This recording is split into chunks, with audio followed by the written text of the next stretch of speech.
This video is brought to you by Surfshark VPN, who for years have delivered humanized privacy and security solutions to safeguard your data and privacy online. Virtually travel the world, browse privately by encrypting your internet activity, block ads and malware that get in your way, and much more thanks to their easy-to-use tools. Plus, get an extra 4 months when you sign up using offer code SKILLUP at checkout. More details after the video.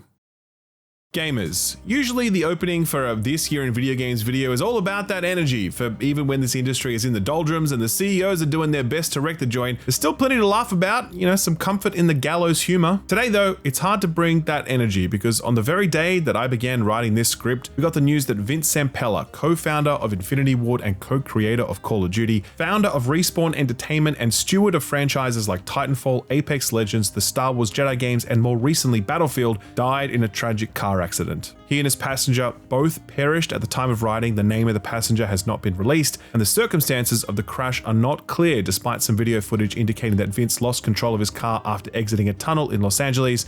He was 55 years old. In my review of Battlefield 6, I devoted a big chunk of the intro block to him because he had recently taken the reins of the Battlefield franchise and led that talented team to create the best Battlefield game released in nearly a decade. It was, unbeknownst to us at the time, a capstone achievement after a life spent absolutely dominating the first-person shooter landscape, leading the creation of some of the most important, most transformative, and highest-selling video games of all time. We talk about the great video game creators and auteurs, but typically their achievements, however incredible they might be, can be summarized and boxed out fairly succinctly. Most of them spend their entire careers with one or two franchises. Most of them spend their lives with one publisher or studio. Maybe they achieve critical success, but that doesn't translate to the commensurate commercial success. There is no succinct recounting of Vince Zampella's achievements. They are just too vast, too numerous, and too diverse. Across different publishers, different studios, different franchises, different genres, and different eras of game making, Vince stood astride this entire industry, achieving both critical and commercial success, creating incredible games for us to play and thousands of jobs for people who made those games. His games defined entire generations. Those early Modern Warfare games were some of the best memories that teenagers and college kids would have of their youths. His games defined entire genres, with Titanfall's movement mechanics being endlessly replicated but never matched. Hell, I still believe that the Titanfall 2 campaign was the best campaign we ever got and will ever get for a multiplayer-focused shooter. I could go on and on, but I'll just finish with this. I think he was the best to do it, I really do. I was never a COD guy myself, but man, what an undeniable legacy of greatness, the likes of which I don't think we'll see again. My thoughts are with his family and friends at this time. I cannot imagine the shock and pain they must be experiencing in this moment. And to Vince, I'll just say, thank you for giving us so much to play and enjoy, and remember you for, rest in peace. All right, so I hate to do this, but it is necessary to flip the switch on this video's energy because as much as Zampella's passing is tragic, there's also a lot to celebrate as we look back on 2025, a year that's had its highs and lows as all years do. But in the world of video games, I actually think that 2025 was a bit of a sleeper hit. No one really expected 2025 to go as hard as it did because we couldn't really see the best parts of it coming, or at least we didn't know how good they were going to be. Like we knew Nintendo were working on launch games for the Switch too. Did anyone expect a Donkey Kong game and for it to absolutely rule? Sure, we might have seen a trailer for Claire Obscure Expedition 33, but did anyone really expect it to deliver the single largest sweep in Game Awards history? Point is, 2025 has had some big surprises, not all of them good, and this week is a reminder of that. But many of them were joyful and fun and held us close to an art form that we loved or reminded us why we fell in love with it in the first place. Sure, certain moments can bring sadness, but I love making these end of year videos because they're a chance to look back on the year and smile. So join me, won't you? Stay a while and listen as we recap the biggest moments, releases, news stories, events, and people that defined 2025.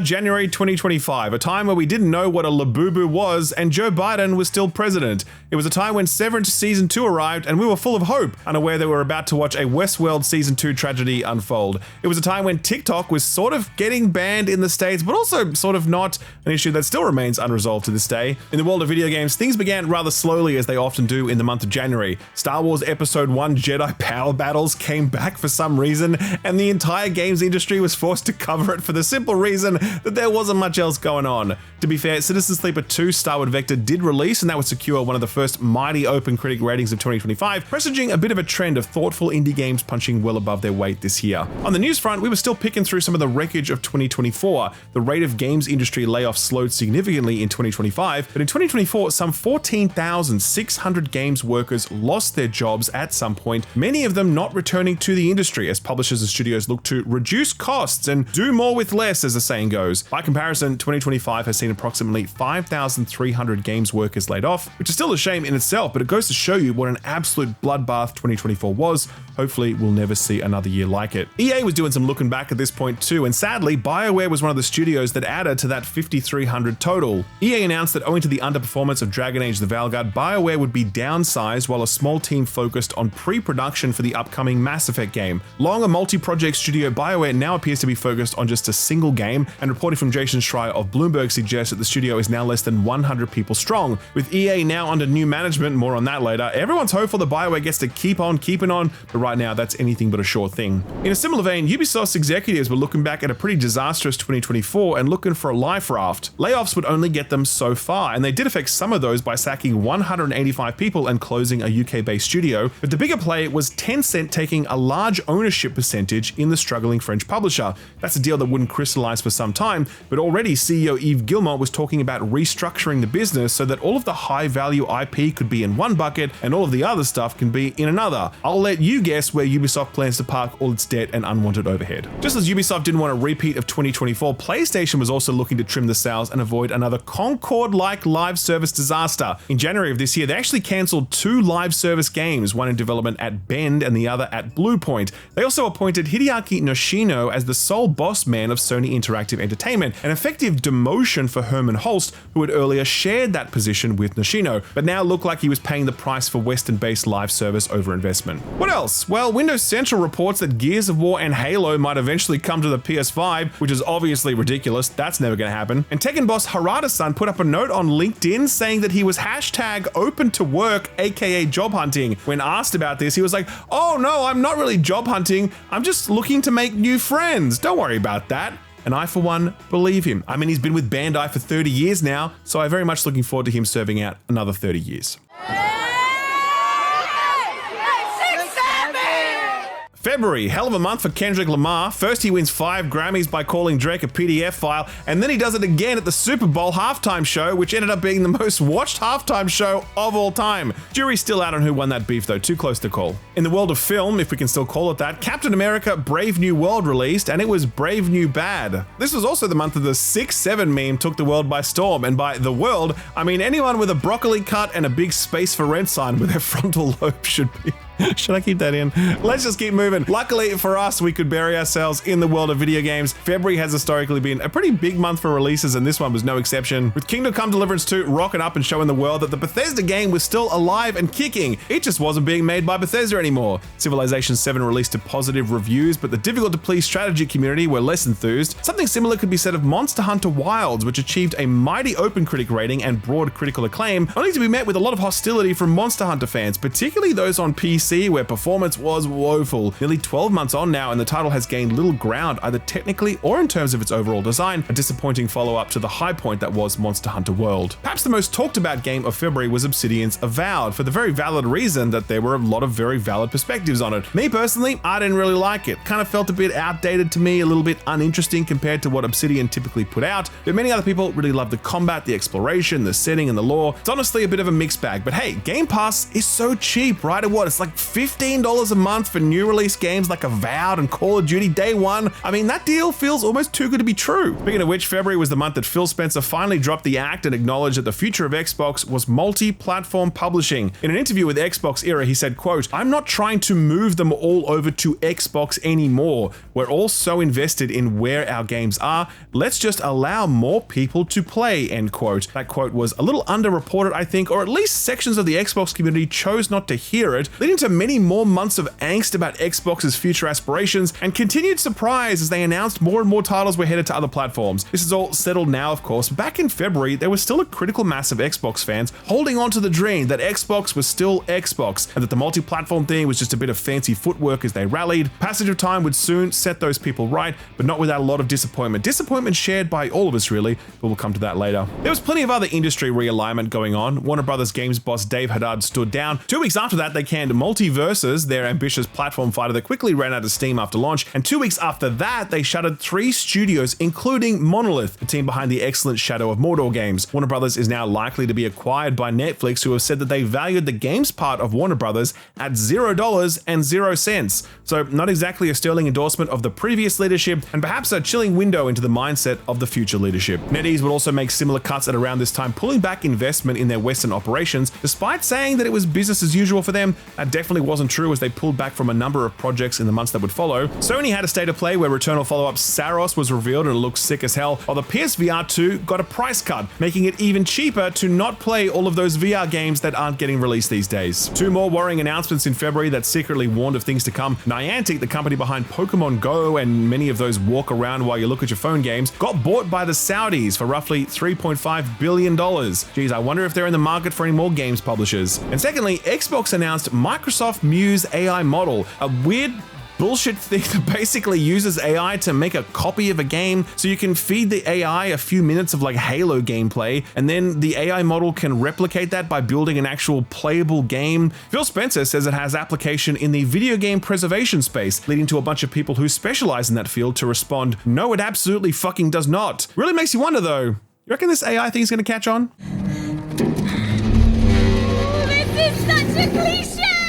Surprise, it's March, and every single profile pic you see is that fucking AI slop Studio Ghibli filter that everyone thought was so cool, but would have had Hayao Miyazaki absolutely rolling in his grave if he were dead, which thankfully he is not. The cigarettes haven't got him yet. In the world of video games, March was one of those really fun months where a lot of smaller games came out rather than heaps of big ones. I find that often helps diffuse the conversation, so we're all talking about different interesting things rather than all talking about the fact that the new Call of Duty sucks. Xenoblade Chronicles X is a good example. I mean, yes, technically that game is like 400 hours long, making it bigger than all of the other games combined, but it's still kind of niche, and it's nice to see a new group of fans discover what is objectively the best Xenoblade game. Cataclysmo was another one, a visually arresting and clever tower defense game that hit 1.0. The first Berserker Kazan was a little rough around the edges, but went on to win the heart of many a Souls-like fan, especially those that enjoy difficulty bordering on the unfair. Inzoi also released, and while it was by no means everything that the Sims and Sims-adjacent community hoped it would be, it was nice to see at least someone taking a swing at releasing something new in this genre after 3 decades of EA running the only shop in town. Of course, there were a few bigger releases in March, like Joseph Fares's Split Fiction, an absolutely superb follow-up to his breakout smash It Takes Two. Split Fiction didn't have quite the same narrative heart that the previous Hazelight game did, but from a presentation and a game design perspective, it was incredible. And that last sequence, which I won't spoil, it still pops into my head every now and then, and I think to myself, how the fuck did they pull that off? But the biggest game of the month, and the biggest news story of the month really, was the release of Assassin's Creed Shadows, a game on which it felt like the very future of Ubisoft was riding, because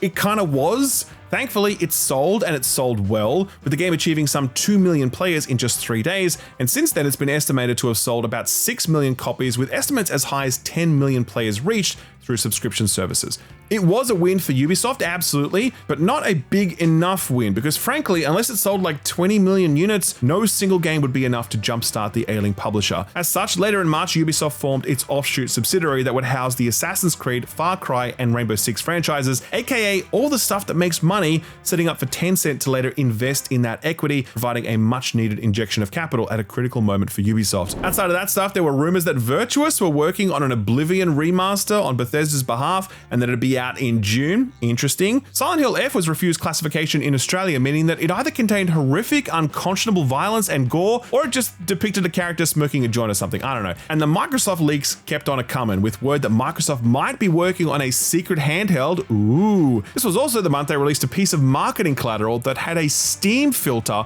on a mocked-up Xbox library view. That would mean that a future Xbox could play Steam games, and that would mean the next Xbox was basically just a PC. Huh. Probably nothing. For those who come after, Some months it feels like nothing happens, and other months it feels like an entire decade's worth of stuff gets crammed into 30 days, and then we in the games press need to somehow review it all. I mean, listen to this. This was the month that Blueprints arrived, a game that would be on the shortlist for many Game of the Year discussions. The excellent South of Midnight dropped, delivering one of the best OSTs of the year. Indiana Jones arrived on PS5. Bionic Bay probably flew under your radar, but it was one of the most interesting puzzle platformers released in a hot minute. Those reports of an Oblivion remake arriving in June were totally wrong, because that ended up releasing in April. The 100-line Last Defense Academy was basically Game of the Year for anyone who managed to get through its demanding 100+ hour runtime, and Forza Horizon 5 arrived on the PS5, giving Gran Turismo fans an honest-to-goodness alternative for the first time in, what, 30 years? But of course, the most important release in April 2025, and indeed of the entire year, was a little RPG set in a fictional Paris, painted on a fictional canvas, imagined by a group of upstarts, many of whom had never written professionally before, or composed professionally before, or done art design in games before,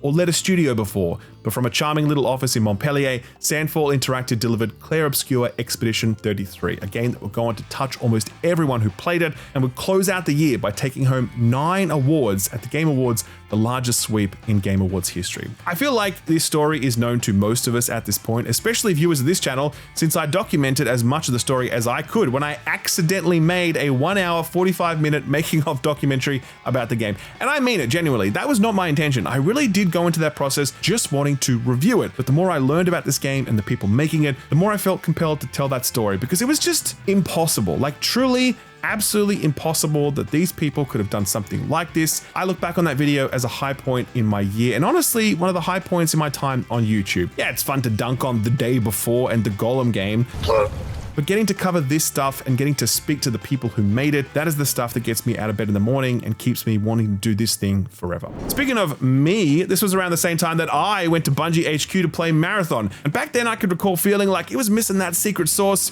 Don't worry though, I'm sure they'll add that before the release date, 23rd of September, 2025. Looking forward to that one. This was also the month that I was in New York City for the release of the Switch 2. I was there on 5th Avenue playing Donkey Kong and Mario Kart World and Metroid Prime 4, and the very next day there was a protest march going down 5th Avenue because, and I don't know if you've heard the news, but Joe Biden is no longer president. They got this new guy called Donald Trump, and he's an asshole. He wants to raise the price of your video game consoles, which actually forced Nintendo to delay the pre-order window for American and Canadian customers. Do you remember that? That actually happened. Unbelievable. Just as unbelievable was Nintendo breaking the seal on the $80 game, since apparently Mario Kart World was just so good that they had to charge an extra $10 for it. Hard to know which decision was worse, $80 for Mario Kart or $10 for the Nintendo Switch 2 welcome tour. Still cannot believe that they charged for that. Capping off April were 2 words that still invoke PTSD and 1,000-yard stares in cinema stuff all these months later. Those 2 words, chicken jockey.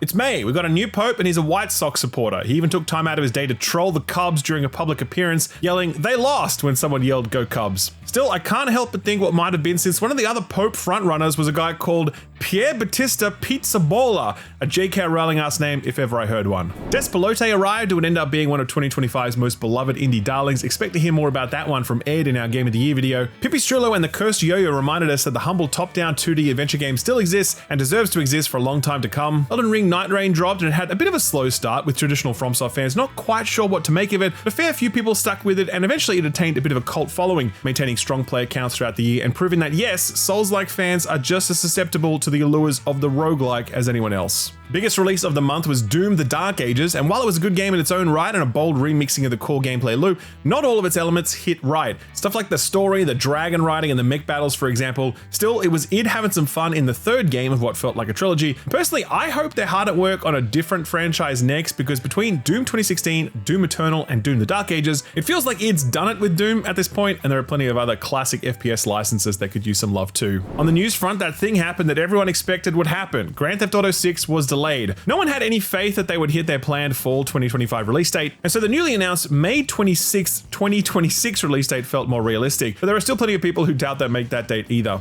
Not for nothing, but the second trailer Rockstar released this month got 475 million views in a single day. Suffice it to say, more than a few people are excited for this video game. A very tough month for Bungie, as it was revealed that assets from an artist by the name of Fern Hook, aka Anti-Real, had made their way into Marathon without Bungie crediting or compensating the artist. Plagiarism scandal rocked Marathon at a critical time after a playtest met middling feedback and disappointing engagement numbers. Bungie quickly copped to the matter, saying that a former employee included the assets in a texture sheet, which eventually found its way into the game. The admission was followed up by one of the most awkward live streams in history, where both the game and art director sat there ashen-faced while the chat screamed over and over, "Plagiarism will make you God." Very bleak indeed. The matter has now been resolved, and later in the year, Marathon would get a new release window, March next year. A recent Vidoc shows that Bungie has acted on a bunch of feedback they've received, but with Arc Raiders providing such stiff competition in this space, Marathon's success is anything but a sure thing. It was also a big month for Xbox news. Kind of a theme for 2025, I guess. Microsoft announced that it would lay off 3% of its workforce, aka 3,000 people, and some of those people would be in the gaming business. Not the only time they'd make layoffs this year, believe me. This was also the month that photos of an Xbox-branded Asus ROG Ally surfaced. Would this be another Game Pass cross-promotion or something more? Probably something more, since this was also the month that Xbox reportedly cancelled its plans for a first-party developed handheld device, a dream long held by Xbox boss Phil Spencer.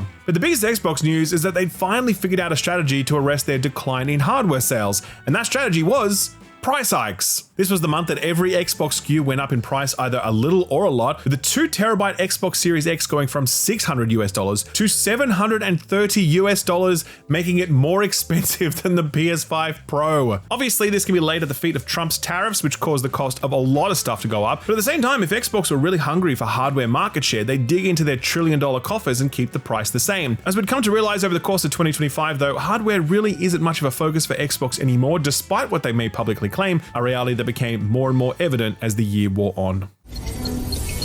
Jacob, don't be rude. In June, every household with kids was bopping along to the sounds of K-pop Demon Hunters, and in fact, many houses without kids were doing the same. Did you guys see Hideo Kojima's post the other day? He finally got around to watching it, and he says he cried at the end, and since then he's just been spamming out screenshots of the tracks he's listening to on repeat. God bless him. June has historically been one of the biggest and most important months in the gaming news calendar. I mean, this is when E3 used to happen, but after that died, Jeff Keighley's Summer Games Fest has tried to fill the void with mixed results. It's by no means a bad showcase, it's just that the overall industry isn't as leveraged into it the way it was into E3, which naturally results in a lot less hype. No more so was that the case than in 2025, when the Summer Games Fest served up little worth talking about. I mean, Resident Evil Requiem was revealed at the end, so that was nice. Other than that, the most talked about moment of the show was the Splitgate dude wearing a Make FPS Great hat again for releasing a Splitgate Battle Royale mode and stuffing the game full of overpriced cosmetics. The reception to the initial launch of Splitgate 2 was so bad that the game had to be put back into beta, and it was only re-released a week ago. To be fair, the feedback from Splitgate fans is much more positive now, but man, not exactly the way you want your sequel launch to go. Xbox had their annual showcase at this time, reminding us that they now own basically every Western studio on the planet. Lots to look forward to from them, including absolute standout Clockwork Revolution from In Exile. Still no release date for this one, but it's absolutely at the top of my wish list. This was the showcase that finally officially revealed the ROG Xbox Ally, a collaboration between Xbox and Asus that was a redesign of the ROG Ally, only with a stronger chip, redesigned ergonomics, and a way bigger price tag. We didn't know it at the time, but this thing would end up being $1,000, which is roughly the same price as the Switch 2 and the Steam Deck OLED combined. Its major selling point besides battery life and performance was the Xbox full screen experience, a dashboard that will allow you to boot any game from any library you own. So now you can buy games on Steam and then boot them up on a way worse launcher, on a handheld you paid $1,000 for. Progress, ladies and gentlemen, you're welcome. This was also the month that Sarah Bond announced that Xbox had signed a deal with AMD to develop next generation chipsets to power future devices. Everyone still clings to this as proof that Xbox is deeply invested in hardware, but no one is asking how many of these hardware units will be produced and how much Microsoft will charge for them. Look to the Microsoft Surface lineup, that's what I say, and the threat that the next Xbox will be a premium device. Hardly the sort of language you use when you're looking for mass market adoption at a competitive price point, the way previous Xboxes were. In other news, CD Projekt Red released a tech demo of The Witcher 4. I'm sure the final game will look exactly like this, so I look forward to those side-by-side comparison videos we'll end up seeing. On the release front, June was a bit of a mixed bag. I mean, the Switch 2 released, and that's cool, but Mario Kart World wasn't exactly setting the world on fire, and the Switch 2's most anticipated title, Drag X Drive, was nowhere to be seen, since it wouldn't release for another few months. Dune, or Dune Awakening, dropped, and it had a pretty good year. Engagement has dropped off since launch, which is understandable, but it did retain a good chunk of its player base post-launch and got plenty of good sentiment whilst doing it. Remedy's FBC Firebreak released, and unfortunately, it bombed badly, like so badly that Remedy's studio boss had to step down as a result of it. The The game was trying to turn Control's oldest house into a playground for co-op shooter shenanigans, but the game just never found the fun and the content offering was extremely lean. Remedy say they'll stick with it, but it kind of feels like they're doing it out of obligation rather than hope that the title might one day flourish. Death Stranding 2 On the Beach arrived to broad critical acclaim, though a few Death Stranding 1 diehards like myself lamented some of the changes, particularly a reduced focus on horror and the traversal puzzle, two things I think were integral to the Death Stranding experience. Still, it had gone to receive a Game of the Year nomination and is almost objectively a wonderful and fascinating game worth experiencing even if you don't jive with its evolutions. Biggest release by the numbers was Friend Slop Game Peak, which hit a peak concurrent player count of 170,000 players on Steam. Not bad for a tiny indie title. Biggest release by the number of memes was Mind's Eye, an ambitious GTA-like from former Rockstar producer Leslie Benzies, built using their everywhere user-generated content platform. Builder Rocket Boy's Mind's Eye really sucked. Like, lowest Metacritic score of the year sucked. Like, management were claiming that Rockstar was paying for bots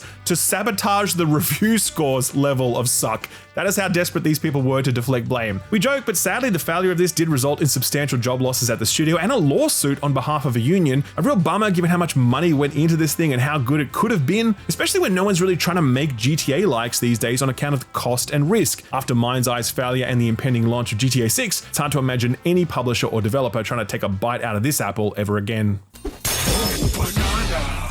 If I may be self-indulgent for a moment, July was a pretty big month for the Shill Up crew because we launched our website, thisweekinvideogames.com. It was something we'd been working on for 18 months at that point, and by we, I mean the website's managing editor, Edmund Tran. We had a dream of a website with no ads, no AI-written articles, no clickbait headlines, no writing that was aiming to appeal to the SEO machine rather than to the reader, no sponsored articles, no one paying for our flights or accommodation to events, nothing that would get in the way of us providing truly independent coverage that was squarely focused on the needs of our audience. We were nervous about whether or not it would work, but it did, and it's all thanks to you guys. You turned up, you signed up, some of you even became paying supporters, and that support has meant we could grow the team. And there's now 3 full-time staff working on the site with plans to hire more in the future. That lets us do good work, like cover breaking news as it happens, or giving you insightful features like Ed's recent one where he spoke to a dozen concept artists about their thoughts on generative AI at a time when concept artists were struggling to have their voices heard. It's kind of work we're going to continue doing for many years to come because we have very long-term ambitions for the site. This coming year, for example, we're going to be adding the ability to comment on articles so you can share your thoughts and opinions and converse directly with other readers. And we've also got plenty of other things planned, which I won't spoil yet, but you're going to like them, trust me. So a big thank you to anyone and everyone who supported the site in any way, shape or form, be that a single click of an article or an annual benefactor subscription. Your support has helped make this outlet a sustainable going concern. And along with other independent new media outlets like Second Wind and Digital Foundry and others,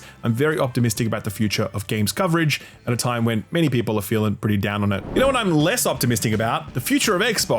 July was the month where the AI hammer fell hardest, with Microsoft boss Satya Nadella handing down the edict that costs must be cut so that more money could be shoveled into Copilot. You know, that thing that we all love so much? God, I love Copilot. It's just the best. Thank you, Microsoft, for making Copilot and shoving it in my face every fucking second. Fucking Copilot.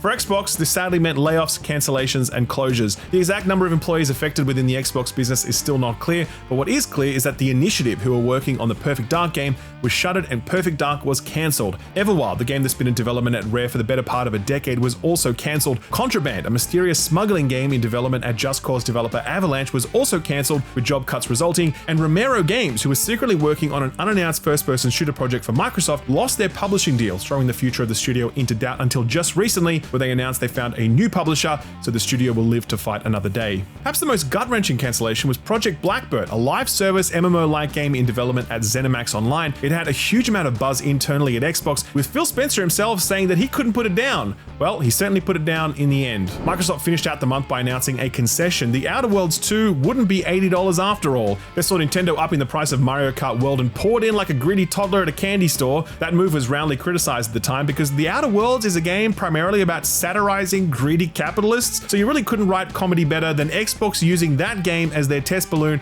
for an unjustified price hike. The Outer Worlds 2 will go on to retail for $70, or just grab it day one on Game Pass. Again, $15 for day one new releases? You'd be crazy not to. July was the month that Steam and other platforms began bending the knee to puritanical activist groups who felt like they had the right to decide which media we do and do not consume. By pressuring payment platforms like Visa and MasterCard, Collective Shout managed to get hundreds of games banned from Steam, and itch.io removed all of their not safe for work catalogs so that it could all be manually reviewed and relisted, affecting the livelihood of thousands of of independent developers. The pushback to this stuff was immense, to the point where platforms like Good Old Games came out in support of artists and free expression. But the way the world is going right now, I do expect we'll see more of this stuff in the future rather than less. If you're a Subnautica fan and were excited for the imminent release of the sequel, then you were probably watching the unfolding legal battle between publisher Krafton and the studio's leads with great interest. Way too much detail to get into in this video, but TLDR, the Unknown World studio bosses alleged that Krafton wanted to get out of paying a $250 million bonus to them if they hit certain revenue targets, and they claimed that that was the reason that Krafton sacked them. Krafton says it was because the game wasn't meeting its milestone deadlines and that the studio bosses were effectively checked out of the process, a claim the bosses contest. The legal battle is unfolding very slowly and it's not looking good for Krafton,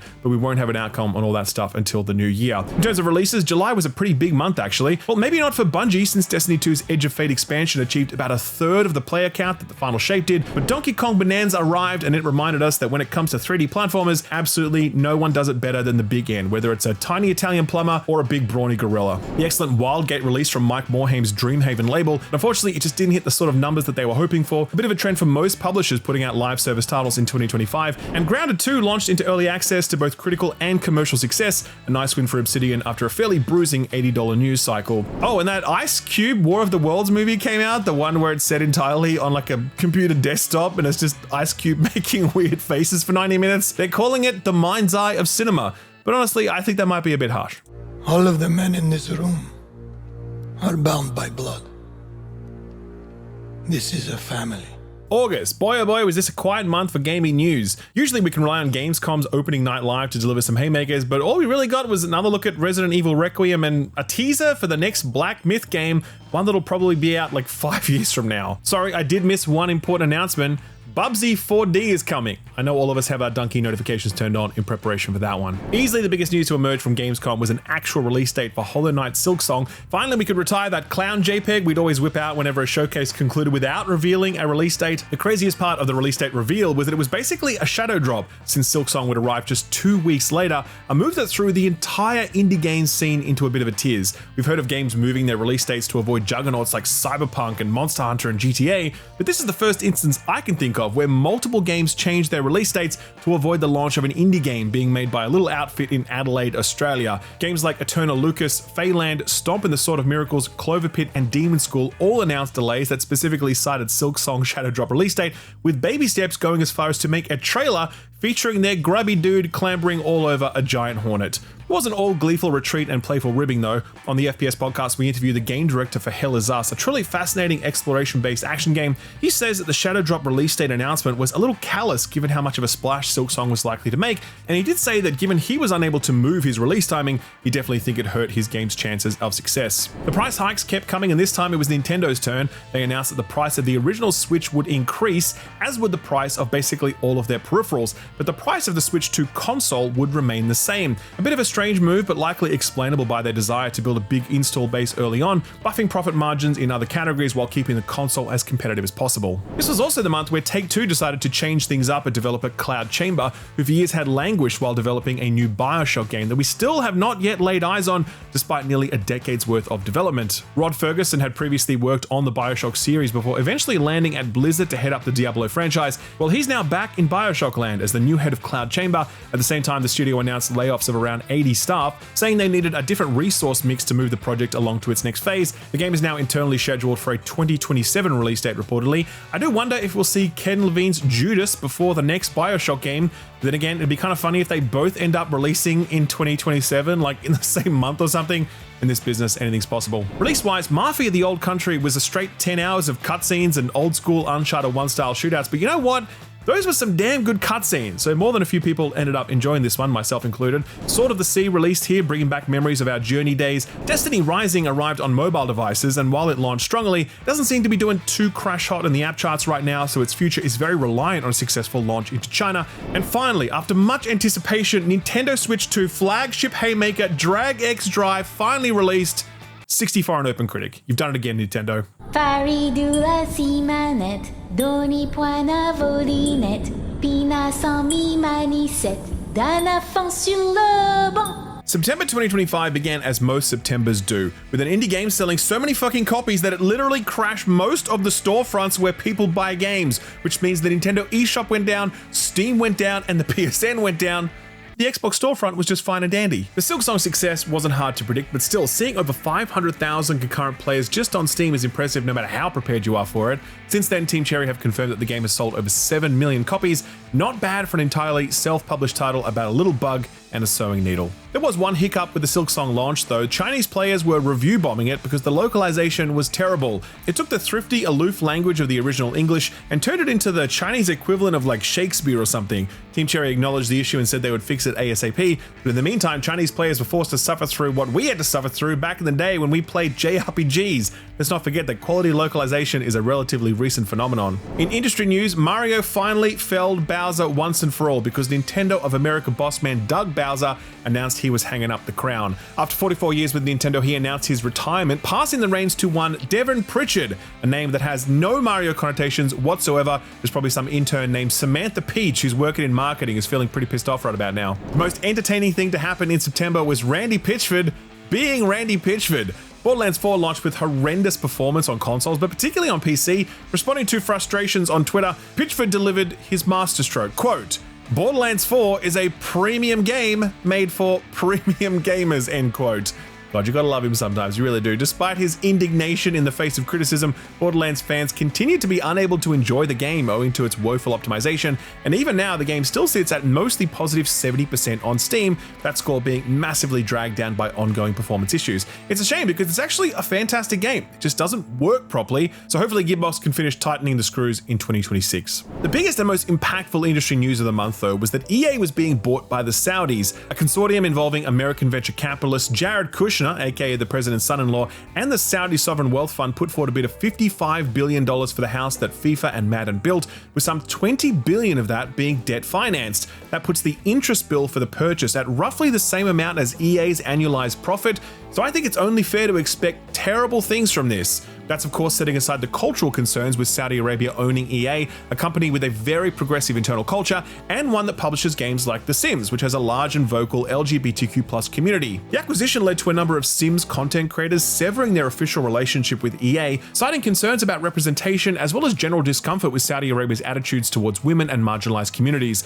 EA boss Andy Wilson says that EA's culture will remain unchanged, but that very much remains to be seen. In lighter news, Paramount announced that a Call of Duty movie was on the way, and it was later revealed that they actually turned down Steven Spielberg as director because he wanted to have the final cut, and the executives at Paramount really thought they could do it better. I look forward to seeing the results. I will watch it at 2x speed on my iPhone. Release-wise, September is the start of the busy season, and a busy season it was. In addition to Silksong dominating people's playtimes, Hell Is Us arrived, and while it may not have sold gangbusters, it was one of those games that really showed how different the semi-open world genre could be if developers were willing to put a little more trust in players. Chronos: The New Dawn from Bloober Team was kind of excellent, and I'll be talking about that in my sort of Game of the Year video. Skate released into early access, and it ended up being kind of a bummer actually, since the skating mechanics were top tier, but the overall vibes of the game were way off, way too corporate and just not good.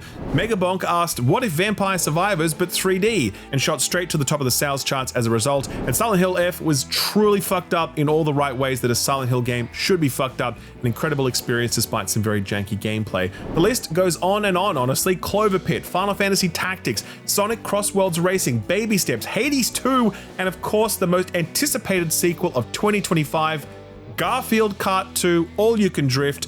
Only one review up at the time of writing, a 65 from Xbox era. You've done it again, Nintendo. But it all comes back to our long-term commitment to the games we create, the devices we build, the services, and ensuring that we're setting ourselves up to be able to deliver on those promises. October 2025 will probably be remembered as the month that the Xbox dream died. I know it's been claimed rather hyperbolically many times before, and I don't think the events of October alone were the coup de grace, but I do think it was the moment when even the most ardent of holdouts had to be like, okay, time to face facts. Xbox is low-key over. I mean, this month opened with the news that Xbox Game Pass was changing, which in the world of subscriptions always means you're going to get less but pay more. What was truly staggering though was the degree to which the price went up and the way the best offerings were now pushed exclusively into the top tier. The promise of Game Pass had always been a huge library of games at an affordable price, and Xbox sweetened the deal to damn near saccharine levels by making their first-party catalog available day one on Game Pass at that very reasonable price point. Well, now those day one offerings would be exclusive to the Game Pass Ultimate tier, and the Ultimate tier was going up in price by 50% in one hit. It would now be $30 a month, but don't worry, it'll also include the Fortnite Battle Pass, because that's something your average Xbox gamer spending $30 a month on a subscription service really cares about. This was actually the second price hike for Game Pass in as little as a year, since Xbox had already bumped the price towards the back end of 2024, and it followed a second hardware price hike in 2025. I talked about the first price hike, but there was actually another one in September that saw the Xbox Series X jacked to $649 and the 2TB edition jacked to $799. This was also the month that Xbox released the ROG Xbox Ally, a decent handheld in many ways, but it was $1,000, putting it well beyond the reach of many people who might be interested in it, while the all-white Ally model didn't really put forward a very compelling case for why someone would want to grab it over a Steam Deck or a Switch 2. Hell, Microsoft left no dollars unclaimed in this moment, cancelling a discount on Call of Duty in-game purchases that you could earlier get if you were a Game Pass subscriber. Now you get rewards points, which are obviously largely useless unless you spend a lot of money to accumulate enough of them. So just take a step back and look at Xbox's year. Layoffs, studio closures, cancelled tentpole projects like Perfect Dark and Everwild,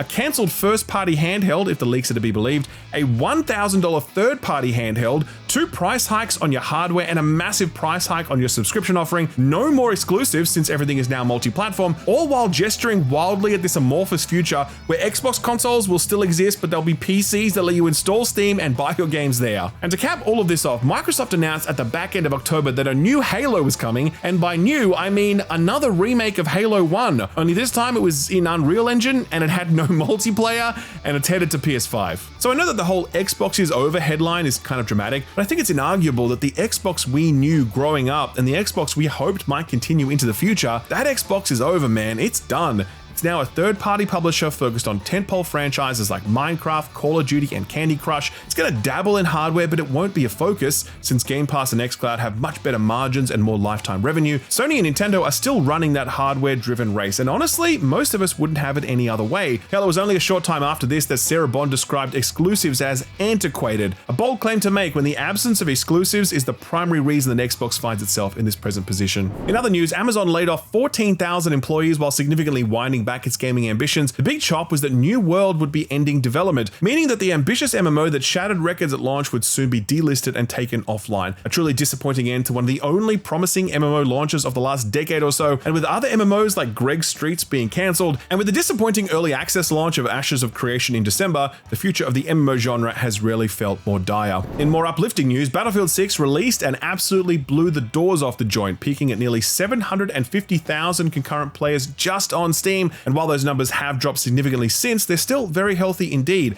I'm actually still playing on the reg, by the way. I love Battlefield 6, and while the community certainly has their frustrations with some aspects of it, particularly game pacing and cosmetic design, there is a sense that Vince Zampella led the franchise to a good place and a strong foundation for further updates. Kind of the opposite news for Bungie, with Destiny 2 hitting an all-time low player count as frustrations with the game continued to fester, and a rather funny story involving a change to the CSGO skin economy saw $1.7 billion wiped from the skin selling market, shades of the NFT bubble bursting back in 2023. Notable releases for the month included Ghost of Yotei, which I wasn't a fan of personally, but many found delight in its gorgeous visuals, top-notch combat, and refined open-world structure. Pokemon Legends ZA looked like a GameCube game released in 2025, and Pokemon fans couldn't care less. They still made it the best-selling game of the month. Escape from Tarkov was meant to be a meme game riffing on Escape from Tarkov, but it accidentally went on to sell millions of copies, and Arc Raiders arrived on the 30th of October. Truly terrible timing indeed. What chance could it have of succeeding when launching between the shooter juggernauts Battlefield and Call of Duty? Pack it in, Embark.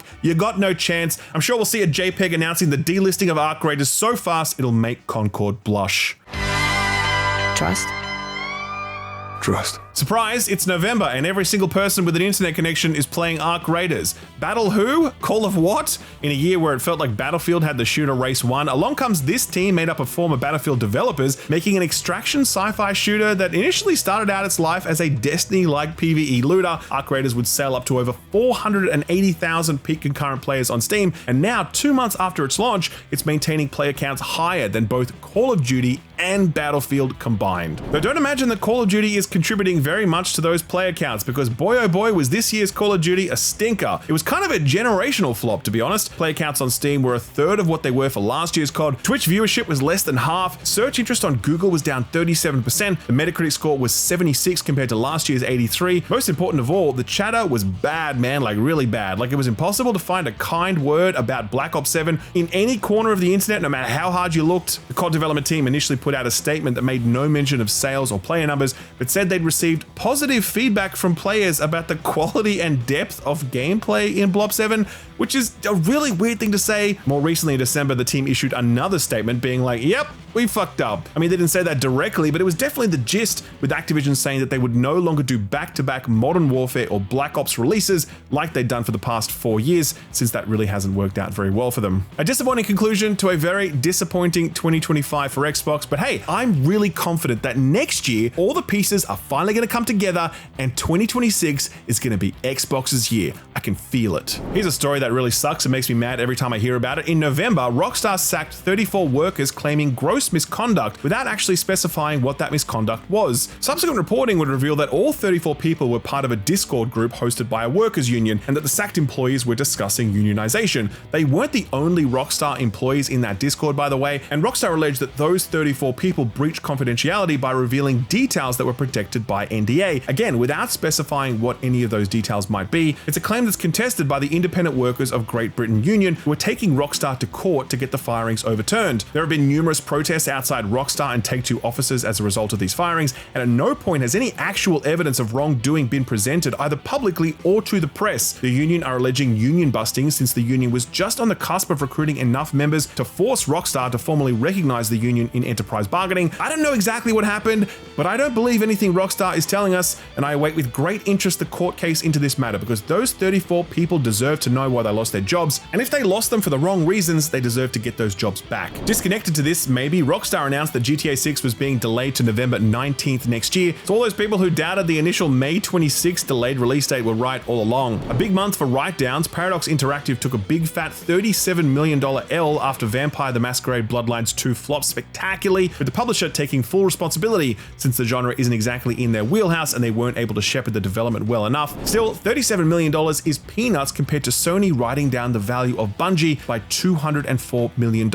They acknowledged to shareholders that the acquisition had not hit the goals that they'd set for it when they paid $3.6 billion for it back in July of 22, with most of the write-down being attributed to a decline in the value of the Destiny IP, which was struggling bigly in a post-Final Shape world. Concerningly, there's no easy path out of this for Bungie. Marathon is looking better, but still feels like a bit of a long shot, and Destiny feels like only a sequel would be enough to welcome back the critical mass of players needed, and a sequel would likely end up costing another few $100 million to make and at least 4 years of development time. Here's hoping that Marathon pops off in the way that Arc Raiders did, I guess. Capping off November was the surprise reveal of a new lineup of hardware from Valve. The Steam Deck obviously filled their sales with confidence, and so a swing at the living room was the next logical step. Meet the Steam Machine, a still as yet unpriced device that's a PC running Steam OS, and it's looking to deliver middle-of-the-road performance, stronger than roughly 70% of PCs that Steam measures in its regular hardware surveys, but by no means running a 5090 or anything like that. On top of that comes a new Steam controller, very nice, as well as a new VR headset, the Steam Frame. The selling point for this one is that it isn't just used for VR, and it's also meant to be used as a streaming device, allowing you to play games when someone else is using the PC or TV. I don't know how much play that feature might get, to be honest, but it's nice to see Valve continuing to invest in the VR category at a time when a lot of investment has been pulled out. While filmgoers were all watching Wicked for good, we were at home mopping up the last of the big releases of 2025. Europa Universalis for the history nerds, Hyrule Warriors Age of Imprisonment for the Nintendo adults, Luminous Arise for the hipsters, Demon School for the weebs, Kirby Air Riders for the Sakurai fan club, and Escape from Tarkov on Steam for those who looked at Borderlands 4 and said to themselves, this is too well optimized, give me some more jank and add in some debilitating server issues, thank you very much. Tarkov's lifetime rating on Steam, by the way, mixed 45%. You've done it again, Nintendo. And the game of the year is mon ami Clair Obscur, Expedition 33. December is typically the month where everyone starts to wind down and chill out, but not this year. This December was the month when everyone decided to start picking a fight about AI. But that wasn't until like week 3, and we still had plenty of stuff happen in weeks 1 and 2. For example, Metroid Prime 4 came out after like 56 years in development across 12 different studios. It should have been a slam dunk since Nintendo rarely miss when it comes to their flagship franchises, but unfortunately it turned out to be a bit of a bummer. I mean, not everyone saw it that way, of course, since critic reviews were largely positive, and plenty of punters enjoyed the game for what it was too. But for many, myself included, Metroid Prime 4 was both stuck in the past and incorporating the wrong things from the present day. Not every popular franchise needs wisecracking sidekicks, just like not every game needs an open world, especially not one this abjectly awful. I will never, as long as I live, forgive Retro for making me drive around this barren wasteland collecting green crystals while Miles McKenzie yapped in my ear reminding me to do a thing I was already doing. Truly a 2025 low point for me, and for many others I suspect, given how long we were all waiting for this one.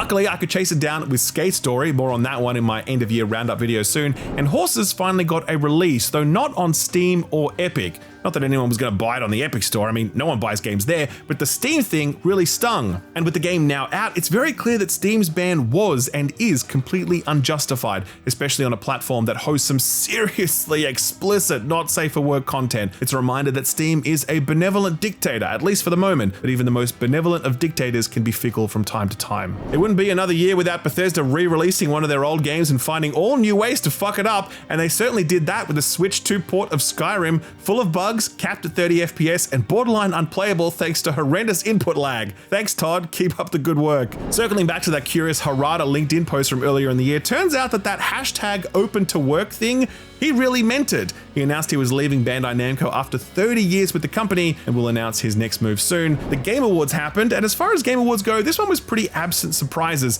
For example, we expected Claire Obscure to win every award, and it did, except for Best Audio, which actually went to Battlefield 6, well deserved. We expect Gacha Games to win the People's Choice vote because the world is a cruel, dark, joyless hellscape where no light or hope escapes. We expect the Flute Guy to fashion flutes from increasingly strange materials. This appears to be a toilet pipe. We expect the One More Thing to knock our socks off, and in one of the only genuine surprises of the show, we got this thing, High Guard, which the internet very cruelly dubbed Concord 2. It's harsh, but you really do set yourself up for a lot of hostility when you take the spot that many people were expecting to be filled by Half-Life 3. It was the reveal of Larian's next game, Divinity, that set off a chain reaction that would lead to some of the most bruising discourse of 2025. That related to the use of AI in video game development. Larian boss Sven Vincke revealed that Larian was using AI in various ways, including as an input into the creation of concept art. To be clear, he wasn't saying that Larian was using AI created concept art. He said that his human artists were using it as an input into their process, the same way they might use art books or Google searches. This led to accusations that Larian was an AI slophouse, and that Divinity was completely corrupted by AI, and that Vincke was an out-of-touch CEO type who doesn't know how art is made. It was followed up by further discourse about the fact that Claire Obscure Expedition 33 had a single AI-generated background texture in the game, one that was included accidentally and removed when discovered. Sandfall would later clarify that the team experimented with AI tools back in 2022 when the tools were new and people were just fucking around with them to see what they could do, but that explanation wasn't enough for 6-1 Indie, who host an Indie Game Award and decided to strip Sandfall of their Best Indie Game Award, alleging that Sandfall lied when they said that no generative AI was used in the development of the game. We don't have time to litigate all this stuff right now, so I'll just summarize it this way. This is a conversation that's been building in the background for some time now, and it's an important conversation, but the recent discourse has not helped, pretending that all forms of AI are the same when they're not, and assigning the worst possible intentions to the people who use AI for whatever reasons. The various forms of AI technology are new, and they're sometimes transformative, and the discussion around their use will continue, and it will be a messy conversation, but I hope that the conversation can be a mite bit better than what we saw this past few weeks. Otherwise, developers are just going to stop talking about this stuff, or rebrand these tools, or just lie about it because it's easier. That's a challenge for 2026 though. For now, this year is done, and it's time to kick back, relax, and tackle some backlog. Play some games like the ones in this montage, for example.